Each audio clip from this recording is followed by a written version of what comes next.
We'll be starting from Surah 22, verse 38. A'udhu billahi minash shaitanir rajeem. Bismillahir rahmanir rahim. God defends the believers. God defends those who believe. God does not love any betrayer, unappreciative.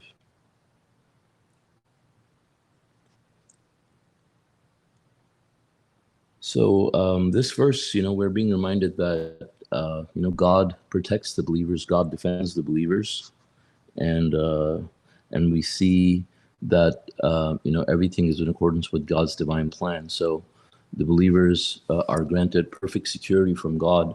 So anything that, could endanger a believer, even just a tiny scratch, is something that, God is able to protect them from. And this is why, we are reminded here that, we need to have full trust in God.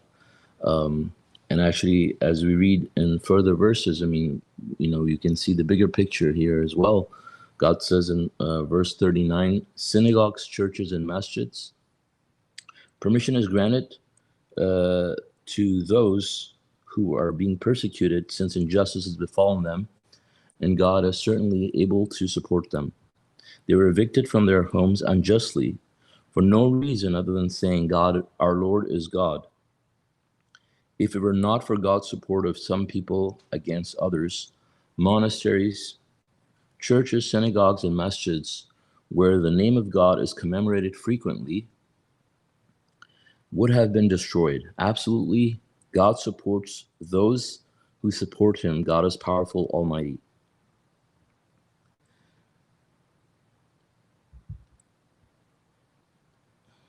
There are those if we appointed them as rulers on earth, they would establish the contact prayer, salat, and the obligatory charity, zakat, and would advocate righteousness and forbid evil.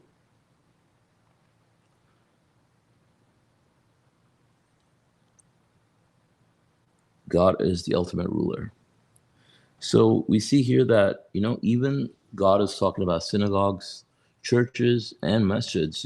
These are all places where, people are not exactly practicing submission, but, everything is in accordance with God's divine plan. And there will be believers that are actually, come out to be submitters, and, God knows that. And so, God has set everything, it's divine plan. Everybody has their own journey through which they will eventually come to submission, for example. And, God has all thought out and planned out that, people will use these ways to support God. And so it's based on God's support that, on this domain of Satan, tiny domain of Satan called Earth, we have synagogues, churches, and masjids that are still alive and protected and available for people. We have God's divine plan in place, and even though Satan would not want any of it, God would still allow those places to exist, so people can find out about God. Imagine people in a world where there was no masjids, no synagogues or churches. The world would be a very different place. But people are still able to find God and discover God somehow through this process that God has set in place. And submitters who are devoted to God alone are actually able to find the truth that way. And we see that God is saying that this is part of God's divine system, that God has allowed these places to exist, and God is supporting these places, allowing them to exist so that God can protect the believers this way as well. And if it wasn't for God's support, all of these places would have been destroyed. Satan wouldn't want any of it, right? There would just be people worshiping Satan, and he would probably be happy with that, and have some other pagan stuff. But obviously, synagogues, masjids, and churches are closer to submission because they advocate the scripture, the previous scripture, and the Old Testament, the New Testament, and the Final Testament. So Satan wouldn't want people to find out about God, and he would want to destroy all of these places. But God is allowing these places to exist that way. And God says, absolutely, God supports those who support Him. So if we support God, which God doesn't need any support, but if we support the truth, we're basically supporting God by being on the side of God, even though God doesn't need the support, but we need it, and so eventually God will support us.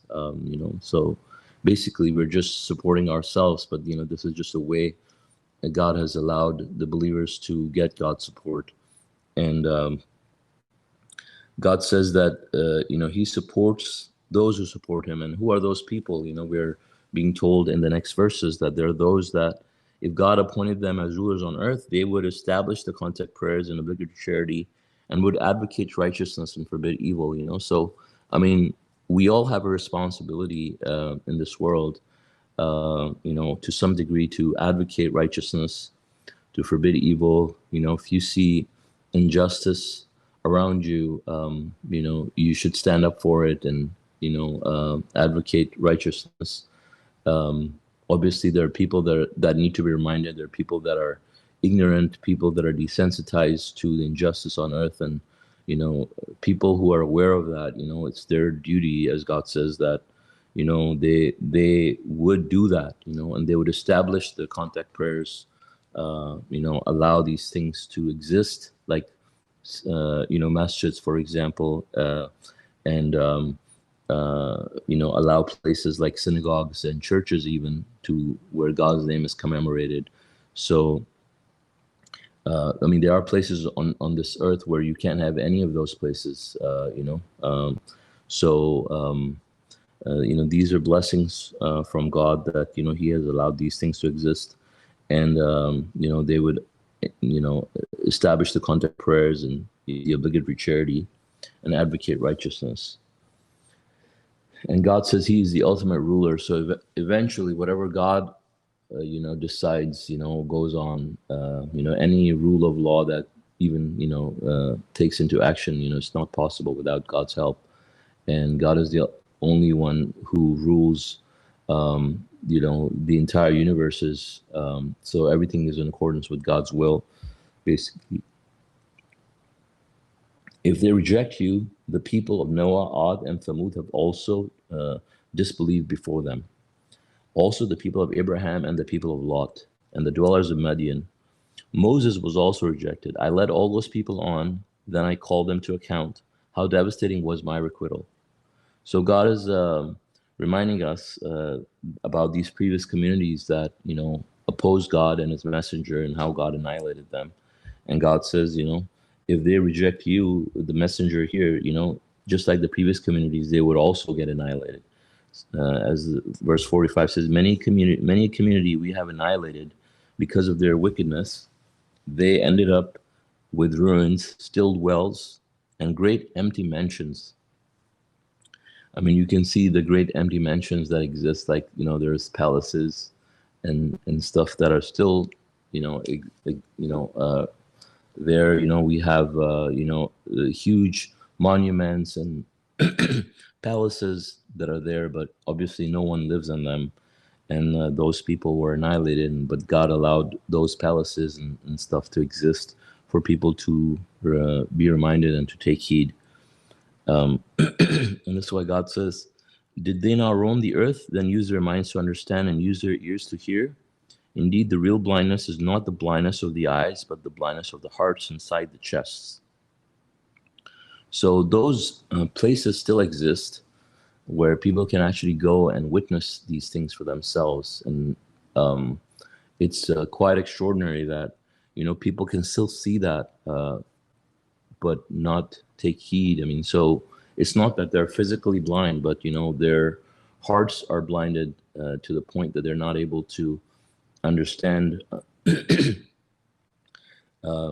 so they're not able to take heed, so it's the hearts that are, God says that's the real blindness, the blindness of the heart, where your heart is numb to God's message and is blind to the truth, is blind to God's light, so you cannot, you can see the truth in front of you with your eyes, but you cannot recognize it from your heart. So God says that they challenge you to bring retribution, and God never fails to fulfill his prophecy. A day of your Lord is like 1,000 of your years. Many community in the past committed evil, and I led them on for a while, then I punished them. To me is the ultimate destiny. God's messenger of the covenant. Say, O people, I have been sent to you as a profound warner. Those who believe and lead a righteous life have deserved forgiveness and a generous recompense. As for those who strive to challenge our revelations, they incur hell. And the footnote for 2249 says, this command is directed specifically to God's messenger of the covenant. This fact and the specific name of the messenger are mathematically coded into the Quran. See the details together with the irrefutable proofs in appendices 2 and 26. So as we can see from this verse and the footnote, as clarified by the messenger of the covenant, these verses are specifically talking about him. And so, just like those previous communities were annihilated, we have the prophecy of the smoke, and he says they challenge you to bring the retribution, and God never fails to fulfill his prophecy. So eventually, the smoke is going to hit, and these communities will suffer, painful retribution because of their disbelief. God knows the time, and he's never going to break his promise, and he never fails to fulfill his prophecy. So it's only a matter of time that those people who have utterly rejected the messenger of the covenant and the mathematical miracle and the teachings that were presented by God's messenger of the covenant will be annihilated. You can see the progress, the amount of wealth that seemingly has, magically appeared in the Middle East, and you can see that this is a plan for their destruction, because God says that as you can see from the previous community, God leads these people on, right? And so God is allowing these people to continue and scheme, and the more wealth they have, the more transgression they're getting into, and showing how evil they are, and how unjust these people are, and how hypocritical these people are. And so God is allowing them to build all this empire, to build all this wealth, like the previous communities that were so powerful, even more powerful than these communities. But then eventually, they will fall after that. So it's like before you are thrown out of the building, you're taken to the high floor, and basically that's what's happening. Literally, they're quite literally being taken to the highest floors. They have the highest building in the world, for example, in Dubai and other places. They keep building these tall, really tall skyscrapers, and these giant structures, even, which is fascinating. And so quite literally, they're being taken to the high floor before they're going to be thrown out of the building. So I think, whether it's us in our generation or maybe the next or one after at the most, eventually, these people will get a terrible, terrible retribution. This is one of the great miracles. It's called the ultimate miracle, so comes with the ultimate responsibility. It's like people who have rejected the mathematical miracle, they have rejected all the miracles, so they're gonna get the worst of the worst. And so it's only a matter of time that this is gonna happen. And and so as this verse is directed specifically at the messenger of the covenant, you can see that he's being sent as a profound warner. And these people, obviously will suffer a lot, just like the previous messengers. He's no different from any other messengers who came, gave people warnings, and then were annihilated as a group eventually when the time came. So, but the thing is, God has a grander plan for this generation. For this scheme, and the message, has not reached every corner as per God's plan, right? It has reached every corner, but not as per God's plan. There's a set number of people that God has assigned to come, and see and reject. And so eventually, when the time comes, and God will basically sift away the evil people from the people. Sorry. And so eventually the time will come when the asteroid is going to hit the earth, and the smoke prophecy will be fulfilled, which is the one of the signs of the end of the world. So God willing, I will continue reading Surah 22, verse 52, the system. We did not send before you any messenger nor a prophet without having the devil interfere in his wishes. God then nullifies what the devil has done. God perfects his revelations. God is omniscient, most wise. And so the footnote says, throughout this worldly test, Satan is allowed to present his point of view. We are born with a representative of Satan in our bodies. This allows the people to make a choice between God's evidence and Satan's evidence.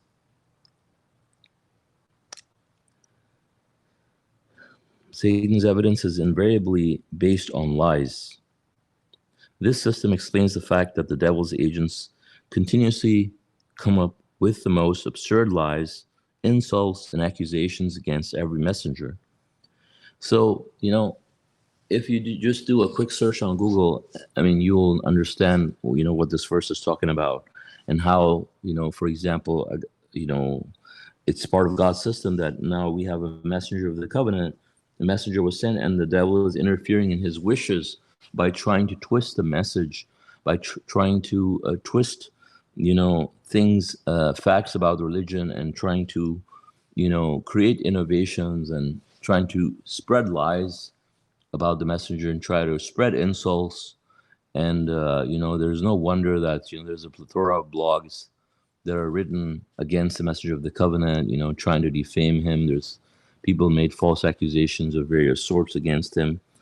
And people made up lies about the message and about the messenger. And but God says that, God allows this to happen, but then at the end, what happens is the truth prevails and God allows the truth to flourish. So in spite of all this, work that these people have put in place and the amount of money they have spent to, propagate, this propaganda against the truth, eventually, the truth will dominate, and we know that submission will soon prevail. The hypocrites drop out. We thus set up the devil's scheme as a test for those who harbor doubts in their hearts, and those whose hearts are hardened. The wicked must remain with the opposition. Those who are blessed with knowledge will recognize the truth from your Lord, then believe in it, and their hearts will readily accept it. Most assuredly, God guides the believers in the right path. As for those who disbelieve, they will continue to harbor doubts until the hour comes to them suddenly, or until the retribution of a terrible day comes to them. So, this is part of God's system, that God says that the hypocrites drop out, right? And people think that it's like a literal process where a group of people are together and then some people leave and they say, look, this person left. God says the hypocrites drop out, so they left, But that's not really what it means. You could be in a group of hypocrites and you recognize the entire congregation is a hypocrite, let's say, and one or two people may decide to leave, But that doesn't mean because they're in the minority and they left that they're the hypocrites, But sadly, this is how a lot of people interpret this verse, But the thing is that, it doesn't matter the amount of people, usually the believers are in the minority anyways. But it's God's system. It's a sifting process that, these lies that are presented by Satan's agents, they are believed by people who are hypocrites, like, for example, somebody who may come across the miracle but is a hypocrite, will go end up on these other blogs that I was referring to, for example, and listen to some lies about the messenger or the message and decide to reject it, or decide to have doubts. And there are people that will not outright reject the message, but they will harbor those doubts in their hearts and allow them to flourish inside their mind instead of trying to address them. And they will live with them and they will become hypocrites. But God uses these ideas that are presented by Satan to allow the hypocrites to believe them and to get exposed. And God says the wicked must remain with the opposition. So the hypocrites will never really support the truth. They will always support, something that is satanic, even though they will say that they are believers, but they will promote ideas that are going against the message, and they're actually just people that are actors pretending to be believers, but in fact they're actually disbelievers, and they're just playing this role of a sort of like you can say like a double agent, where they're playing on God's side, but they're actually on Satan's side, and they're working for him actually. And so, but God says that this is a test for those people that they will listen to these lies and believe them, and they will be exposed. But those who are blessed with knowledge and guidance from God, will recognize the truth and will believe in it. So obviously, the knowledge is there, but you have to be someone that is blessed by God to recognize it, right? And so they have knowledge from God that allows them to recognize it. I mean, people can have information, but knowledge in the sense that they're able to make use of that information, and so they're able to use it to their benefit and recognize the truth there. And God says, so these people will their hearts will readily accept it. They will be so happy, and they'll just go and grab that light and follow it and run with it. But the disbelievers will just be struck with it like a disease. It will just grow and grow and until it gets worse, and these people will just end up in hell because of it. But this is the beauty of God's message. I mean, he could have designed it very differently, but he sort of puts in these layers of belief where there are people that are hypocrites, and then there are people that are believers, where things may seem like you look at someone and you think this person's a believer and they're righteous, but they're really hypocrites. And so I mean, it's a mechanism that God has put in place really to make this life on earth really like a big test for people, but also a way to trick those disbelievers so they can't fool God. Obviously no one can fool God or the believers, but they'll try to deceive them. But God eventually exposes them in these ways. But we are being guided by God, reminded by God in these verses to know the system, that God has the system in place. And we have that proverb that in English that says everything that glitters is not gold. And really, a lot of times you'll see all these people, these hypocrites, and they really try very hard to glitter, right? They have this like fake smile, and they will dress nicely, and they will talk really politely, and you will be impressed by everything that comes out. So it's really when you look at them and you think, oh, this must be the most pious person on earth. But in reality things would be very different, because God has his mechanism in place where these people are, God said, they're like standing logs, and they think every call is intended against them. And how God says there's so many other signs in the Quran, right? So all of those fit hypocrites very perfectly. And once you understand the description and you come across someone like that, you'll immediately, if you're guided by God, you'll immediately recognize that person from some of those qualities, and you'll pick up that this person's a hypocrite. Obviously, it's something that God wants us to know, because God tells us to be aware of the hypocrites, to not befriend the hypocrites, and so that we don't ally ourselves with the hypocrites, and so that we don't become hypocrites by being with them. And they'll cause all sorts of issues within the religion and within the believers. And so it is important for us to recognize hypocrites, and it's important for us to be aware of them, so we can protect ourselves. And so this is why we're being reminded over and over about the hypocrites. And it's not something that a lot of people will just want to leave out or just disregard, because it's a tough position for them to be able to make that judgment call, and many people will refuse to make that judgment, but this is not to judge is a very satanic principle, and obviously when you won't judge, meaning you won't distinguish between good and bad and make a decision, then you're not going to be guided. So the thing is, you can judge based on Quran, based on verses of Quran. I mean, God has given us very specific details on the traits of believers, the traits of disbelievers, the traits of hypocrites, and so we have to be able to recognize that. And if we are biased in one way or another, I mean, we have to remind ourselves, because we cannot fool ourselves and hurt us in the process. And so the hypocrites will be exposed this way, and we better follow God's commandments if we want to be saved and not end up with the hypocrites. God willing, I'll continue. Verse 56, Satan's temporary kingship. All sovereignty on that day belongs to God, and he will judge among them. As for those who believe and lead a righteous life, they have deserved the gardens of bliss, while those who disbelieved and rejected our revelations have incurred a shameful retribution.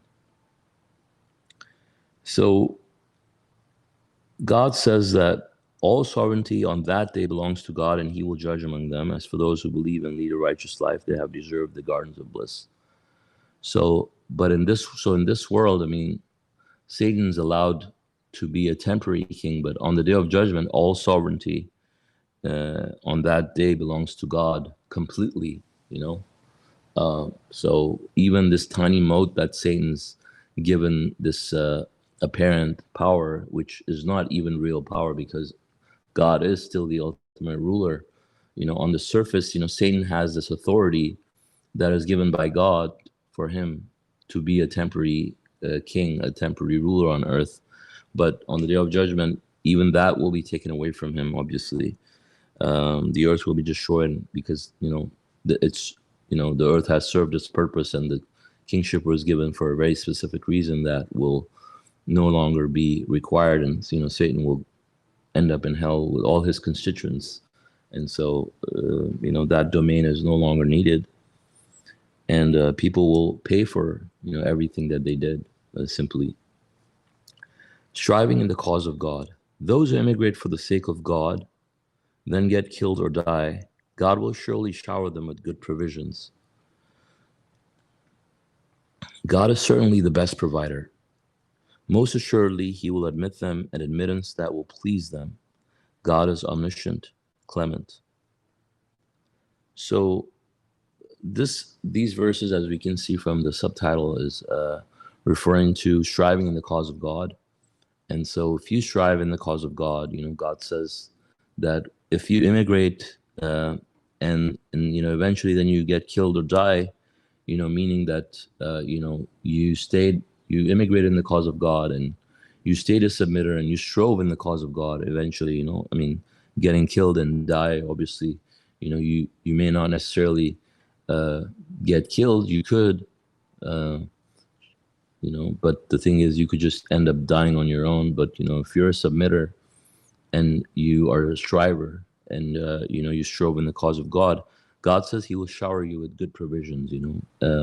Obviously, God says that even in this world, God will shower them with provisions, but certainly in the hereafter, God will also shower them with great provisions. And God says he's certainly the best provider, right? So obviously, God is the one who controls everything, and so the strivers attain the high ranks as God has promised in the Quran. So God encourages the believers to not be sedentary and weak. If you strive in the cause of God, just by virtue of that, you will attain high ranks, and God will guide you more, and he will bless you more.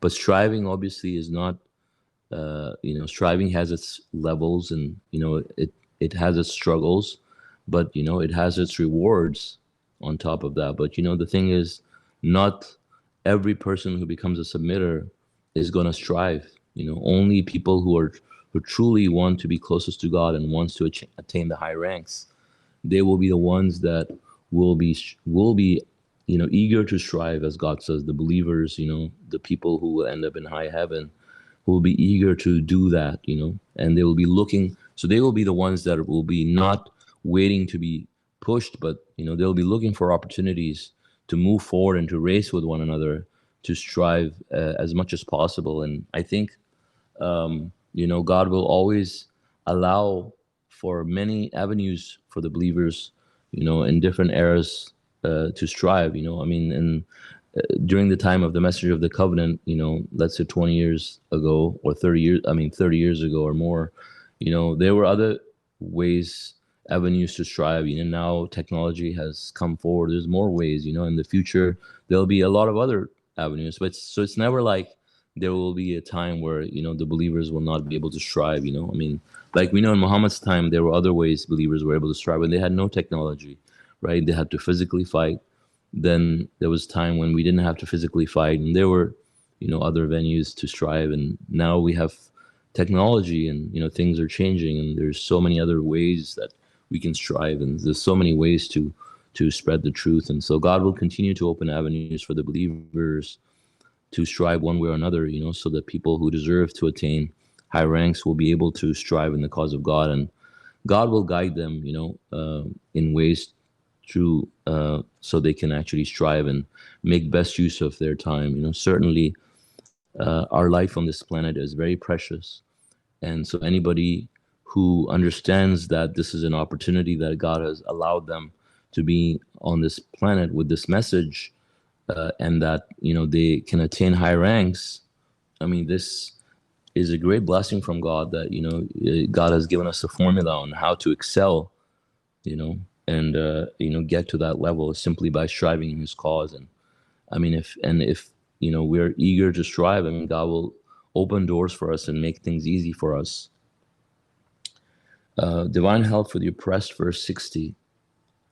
It is decreed that if one avenges an injustice that was inflicted upon him equitably, then is persecuted because of this, excuse me, God will surely support him. God is partner in forgiving.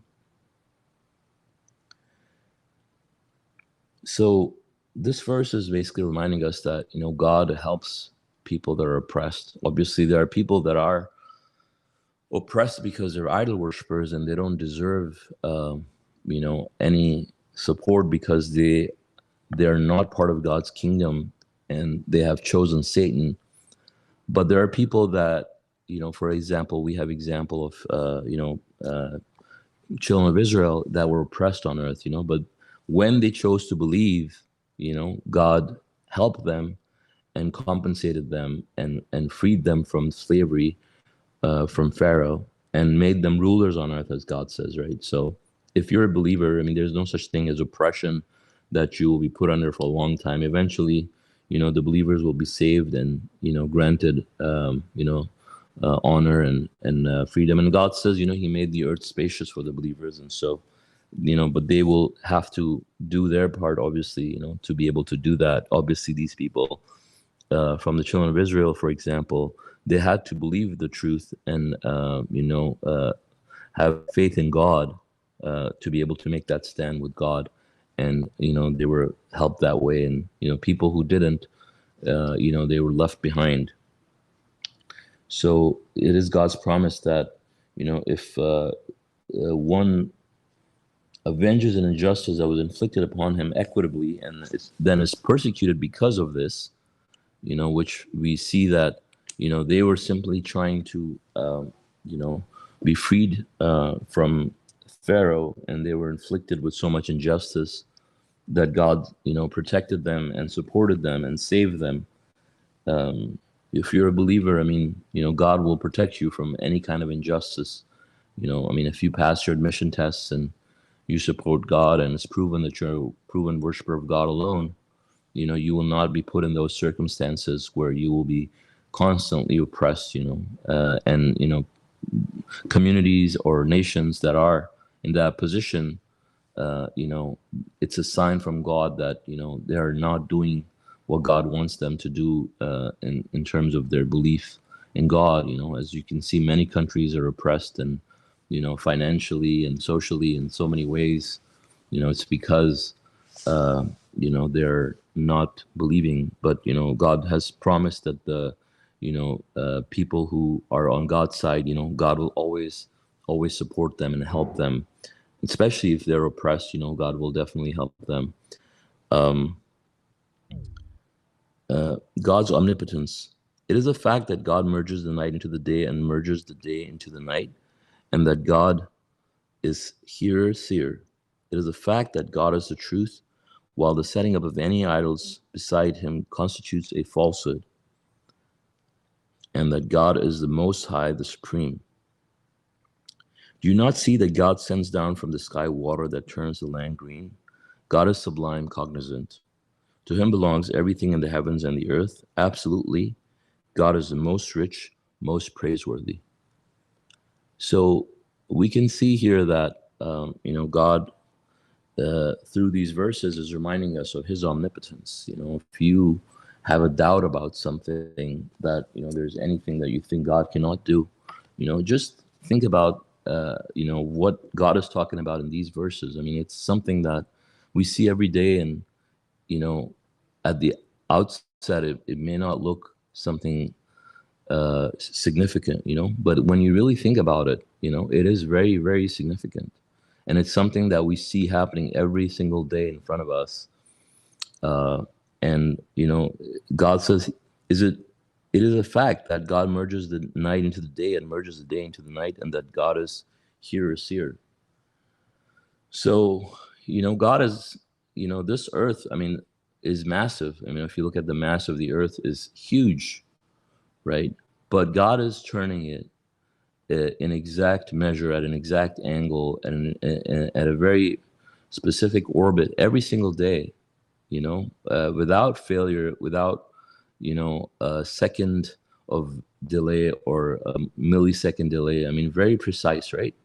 You can predict where the earth will be in 300 or 200 years from now, right? You will know exactly where the earth will be at this time, which will be the exact same place it is now. And so, in its orbit, I mean, so I mean, this is really God's design, that, and his omnipotence, that he allows something like that. I mean, if you were to set something out that is maybe even the same size as you, I mean, you cannot control where it goes, let alone allow it to go in the same motion over and over, right? But God has made that elaborate system where he has a decillions of heavenly bodies, revolving around each other in perfect harmony. I mean, and God is doing that every single day, So there, and it's nothing for God. I mean, God doesn't tire from doing that. And God is talking about how he turns, how he sends water from the sky and turns the land green. I mean, who could do that?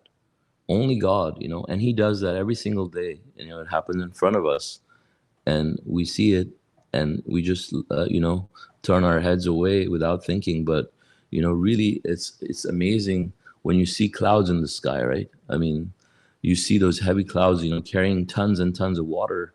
I mean, God is doing that, so someone who's able to do that every single day for millions of years, is has to be omnipotent. And God is omnipotent, and we're being reminded of that. And God, and just like that, God is saying it's a fact that God is the truth, while the setting up of idols besides God is falsehood. And God says, to God belongs everything in the heavens and everything on earth. Absolutely, God is the most rich, most praiseworthy. And so everything that exists anywhere in this universe or the other universes, everything belongs to God. So he's the most rich and he's the most praiseworthy, because everything that exists in the entire universe is, I mean, is a work of God, it's creation of God. And so, he's the only one worthy of praising, right? And so, I mean, imagine when you see people, in this utter stupidity, when they're, praising Muhammad and Jesus, and it's ridiculous, right? But God is the only one who is truly worthy of praise. All these are servants of God, and so God is the only one who is omnipotent and worthy of praise. And it's important for us to remember that every single day, which is why we're reminded over and over in every page of the Quran to worship God and worship Him alone and praise Him alone, and not to set up any idols with Him, and to support the truth, to be with Him, and to recognize the truth, be with God as until we leave this world, so that we can be among the winners on the day of judgment and attain the higher ranks that God has promised the believers. With this, I will end, and if you guys have any comments or questions, please feel free. Thank you. Brother, awesome cross study.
Okay, are there any comments or questions, guys? Yeah, it's mashallah, the verse that you were explaining, that who strive in the cause of God and may die and things like that. And the Quran study started from the God defends the believer.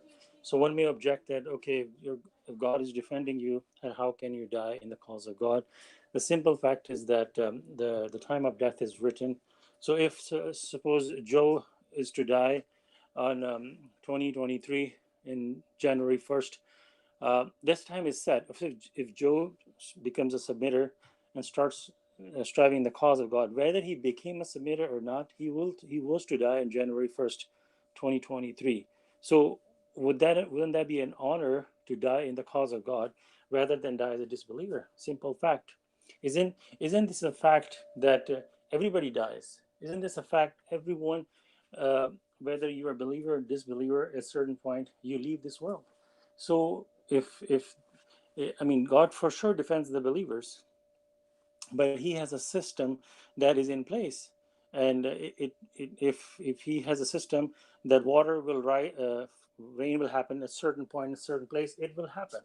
So if it was my time to go at a certain point, whether I will be if it was not my time to go, if I'm stuck in the storm, God will protect me no matter what. And if it's my time to go, and if I'm in a very protected palace, sitting in a comfortable place with no fear whatsoever, the death will come no matter what. So it's actually an opportunity. It's actually a privilege to be in submission, and then even if you die as a submitter and striving in the cause of God, those who are at that place and leave this earth, they are smiling when they leave, because angels comes with open arms and greet them and take from this earth, and they actually don't die literally. Basically, that proves another point, that when God says those who die in the cause of God, basically what God is saying for the disbelievers, that those who die in the cause of God, God knows all that stuff. But literally what happens, they actually don't die. Look at the magic. Is so amazing? They don't actually die. They just leave this earth and go to their place. So period. Your ultimate salvation is submission to God alone, wholeheartedly, and loving God alone, and then you are fully protected, like a pearl. It's pretty much almost the same. Mashallah, praise God.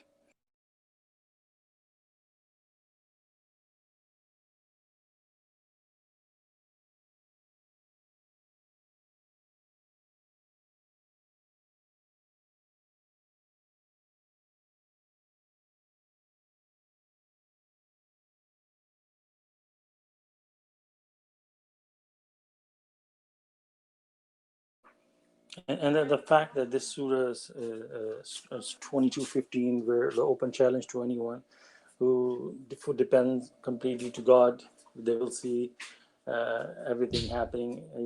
That will remove all the doubts in their heart. So if one really comes to God with open heart and submits and goes through the process of submission, going through the admission test, the probation period, and comes out as a strong believer, they will see the difference in their life for sure. It's a 100% fact. If anybody rejects to this fact, basically they haven't tried it yet. So all they need to do is, instead of rejecting this fact, they need to come out and submit to God the way it should be, and that is when they're going to see the difference in their life. And so how amazing that is. All these words are interlockingly connecting with each other, supporting the one idea. An idea is that you have to open-heartedly submit to God, and then they will see a difference. And many times we do work on a project, or we do something, and the result is not coming out, and you're pondering, I'm doing everything right, why I'm not getting the result. But if you do this process for certain projects, you will get the result, and you have seen other people doing it, and it just that you're not getting the result because there is a mistake happening somewhere along the line. So what do? We go back, and we go back to evaluate, and try to find out the problem. So this is basically, uh, we are not devoting ourselves to God the way we should be. The thing is that God's words are absolute truth. There is no question about that. So 20 to 15 is 100% in place, and it's effective, and for anybody who's alive. And it is us who are not doing what our Lord wants us to do. So we have to come back to the board. We have to get our chalkboard, and we have to figure out what mistakes I'm making, and we have all the information. And sadly, sometimes even submitters are inflicted with this situation where they are suffering in their life. So God's words are absolute truth. There's no question about it that if this will not happen, He says, the most gracious says, if you do this, certainly I will deliver this. There's absolutely no question of what ifs or buts about that. And it's just that we are not doing the way we're supposed to. We are, and interestingly, and I think it's in the same surah with God, where God is mentioning that He follows the religion wherever it suits for Him.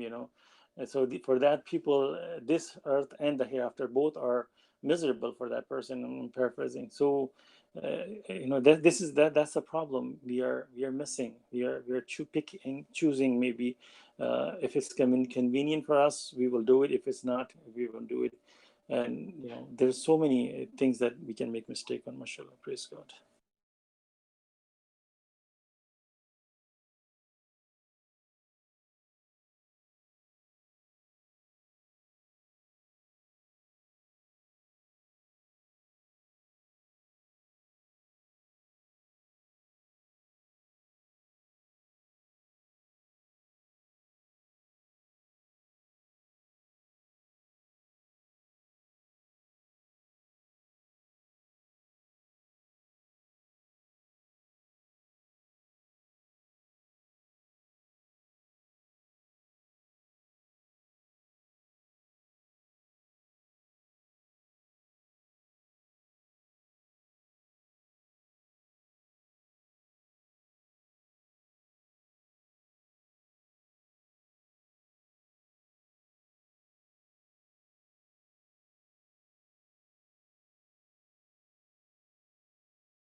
All right. Any other comments or questions, guys?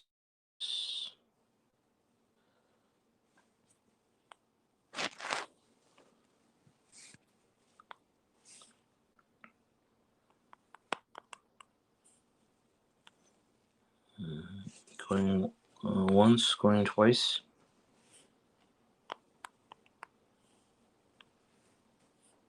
Okay, so thank you all for joining us. I guess this is the end of our study. If you guys have any other comments or questions, God willing, we can certainly discuss them in the next session. God willing, our next English session will be on Saturday at 9:30 a.m. Pacific time. And God willing, I will see you guys then. Thank you for joining. God bless you all. Assalamu alaikum. Oh,